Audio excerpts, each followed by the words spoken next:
नमस्कार दोस्तों, मैं हूं आपका दोस्त संपत लोहार, एक और नए वीडियो के साथ नई जानकारी के साथ। मित्रों, यदि अभी तक आपने हमारे चैनल को सब्सक्राइब नहीं किया है और हमारे चैनल पर अगर पहली बार जुड़े हैं तो धर्म, अध्यात्म और संस्कृति की जानकारी के लिए, हमारे मोटिवेशनल लेक्चर, हास्य कविताएं और योग की जानकारी के लिए हमारे चैनल को आज ही सब्सक्राइब करें और बेल आइकन दबाएं ताकि आपके पास हमारे नए नए वीडियो शीघ्रता से और सबसे पहले पहुंच सके। मित्रों, हमारा देश विविधता में एकता वाला देश है।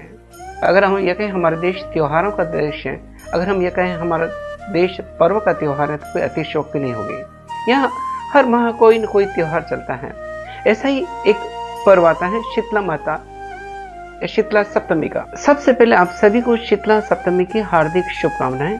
और इस भावना के साथ शीतली त्वम जगन्न माता, शीतली त्वम जगत पिता, शीतली त्वम जगत दात्री, शीतलाये नमो नमः, शीतलाये नमो नमः।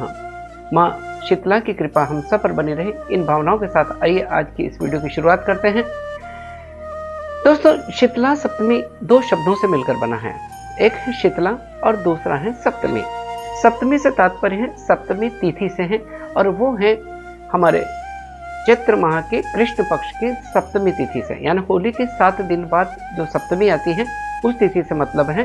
और शीतला यानी शीतला माता की पूजा से संबंधित है। शीतला माता को हम रोगों की देवी कहते हैं, जो रोग मिटाती हैं। यानी विशेषकर इस भावना के और कामना के साथ ये व्रत और पूजा की जाती है कि शीतला माता की पूजा करने से बच्चे दीर्घायु बनते हैं और उनके रोग दूर होते हैं।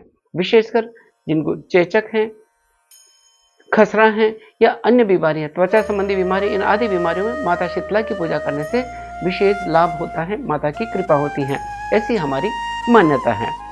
दोस्तों, इसके साथ में इस दिन माता शीतला, जैसे इनके नाम से ही स्पष्ट है कि शीतला यानी शीतलता देने वाली माता है, तो माता को शीतल भोग लगाया जाता है, यानी ठंडा या बासी भोग लगाया जाता है।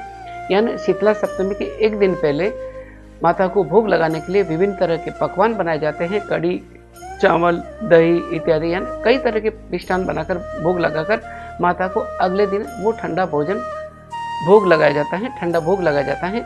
इसलिए शीतला सप्तमी के दिन को बसोड़ा भी कहा जाता है, यानी कि बासी भोग माता को लगाया जाता है। कहीं कहीं शीतला सप्तमी की पूजा की जाती है और कहीं पर अष्टमी की पूजा की जाती है।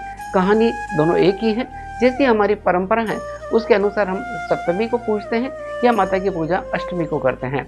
लेकिन मुख्य विधान है कि इस दिन ठंडा भोजन करना चाहिए, सभी को बासी भोजन करना चाहिए। बसोड़ा यानी एक दिन पहले बनाया हुआ भोग माता को लगाना चाहिए और उसी को फिर ग्रहण करना चाहिए।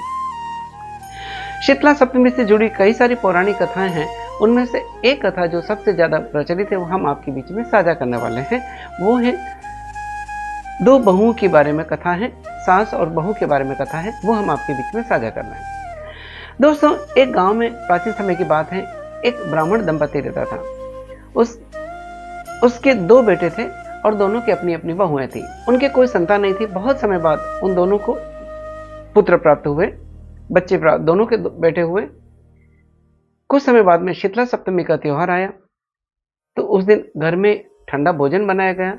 एक दिन पहले कि माता को भोग लगाने के लिए ठंडा भोजन बनाया गया। लेकिन उन दोनों बहुओं के मन में ये विचार आया कि अगर हम ठंडा भोजन करेंगे तो हम बीमार पड़ जाएंगे और हमारे बच्चे भी छोटे हैं, इसलिए बच्चे भी बीमार पड़ जाएंगे। तो उन्होंने इस विचार के साथ कि हम अगर ठंडा भोजन करेंगे तो बीमार पड़ेंगे, दोनों ने पशुओं को जो दाना देते हैं उस पात्र में 2 बाटियां बना ली और इस तरह से वो अपनी सास के साथ में शीतला माता की पूजा करने के लिए चली गई। शीतला माता की पूजा करी, फिर कथा सुनी और उनकी माँ यानी सास तो भगवान की शीतला माता के भजन करने के लिए बैठ गई और दोनों बहुएं यह बहाना बनाकर आ गई कि घर में बच्चे रो रहे होंगे तो हम जाते हैं। और इस तरह से दोनों बहुएं घर आ गई और घर आकर जो 2 बाटियां बनाई थी वो बाटियां दोनों ने खा ली। सास जब आती है और देखती है, बच्चों को सोते हुए देखती है, तो सास अपने बहू के सास जब घर आती हैं तो दोनों बहुएं अपने सास के साथ में भी वो ठंडा भोजन करती हैं। और सास कहती है कि बच्चे बहुत देर से सो रहे हैं, उनको जगा दो, उनको कुछ खिला के फिर उनको वापस सुला देना। जब दोनों बहुएं अपने बेटों को देखने जाती है, बच्चों को देखने जाती हैं, तो देखते हैं कि वो मृत पड़े हैं। अब वो बड़े चिंतित हुई, विचलित हुई और फिर सारी बात अपनी सास को बताई। यह सुनकर के सास बहुत उन पर क्रोधित हुई और उन्होंने कहा कि तुमने शीतला माता का अपमान किया है, तुमने इस दिन गर्म भोजन किया है, इसलिए तुम यहाँ से घर से निकल जाओ और तब तक वापस नहीं आना जब तक कि ये दोनों बच्चे स्वस्थ नहीं हो जाए। ये सुनकर के दोनों बहुएं अपने बच्चों को लेकर टोकरी में लेकर घर से निकल जाती हैं और इस तरह से भटकती रहती हैं। जब वो चलते चलते एक जीर्ण शीर्ण पेड़ के पास पहुंचती हैं, वो खेजड़ी का पेड़ था, वहां पर देखती हैं कि दो बहनें बैठी हैं। एक का नाम था ओरी और दूसरे का नाम था शीतला। दोनों बहनें वहां बैठी हैं और बहुएं भी वहां पहुंच जाती हैं। उन दोनों जो बहनें बैठी थी, ओरी और शीतला, उनके सिर में बहुत सारी जुएं थी। तो उन दोनों बहुओं ने उन दोनों बहनों के सिर से जुओं को निकाला, जिससे उनको मस्तक में ठंडक हुई, शीतलता हुई। और इस तरह से उन्होंने उन दोनों बहुओं को आशीर्वाद दिया कि जिस तरह से तुमने हमारे मस्तक को शांत किया है, उसी तरह से तुम्हारे पेट को भी शांति मिले। यह आशीर्वाद दिया उनको। तो बहुएं कहने लगी, हम तो पेट से ही यहाँ आई हैं, हमारे बच्चों की स्थिति है, हम पेट की शांति के लिए ही तो दर दर भटक रहे हैं, हम शीतला माता के दर्शन के लिए भटक रहे हैं। तब शीतला माता, जब उनको पता पड़ता है, शीतला माता कहती है कि तुम दोनों ने अपराध किया है, तुमने शीतला सप्तमी के दिन गर्म भोजन किया। तब वो दोनों बहू हैं, उन्हें शीतला माता के सामने उनको पता पड़ता है कि ये माता शीतला स्वयं है। तब उनके सामने गिड़गिड़ाने लगती हैं और माता से निवेदन करती हैं, प्रार्थना करती हैं कि हे माता, हमारे अपराध को क्षमा करें, हम कभी ऐसा नहीं करेंगे। अगली बार जब भी शीतला सप्तमी या अष्टमी की पूजा आएगी, हम विधि विधान पूर्वक पूजा करेंगे, हमारे इस अपराध को क्षमा करें।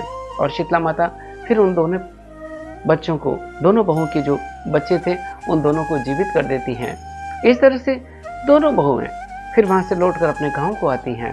जब गांव में लोगों को पता पड़ता है कि इन दोनों बहुओं को शीतला माता के दर्शन हुए हैं, तब लोग उनका धूमधाम के साथ में स्वागत करते हैं, अभिनंदन करते हैं। और जिस तरह से माता शीतला ने इन दोनों बहुओं पर कृपा करी, उन दोनों बहुओं के बेटों को जीवन दान दिया, उसी तरह से माता की कृपा जिस तरह से उन पर कृपा करी, वैसी कृपा हम सब पर करें। इसी भावना के साथ शीतला सप्तमी की आप सभी को बहुत बहुत शुभकामनाएं।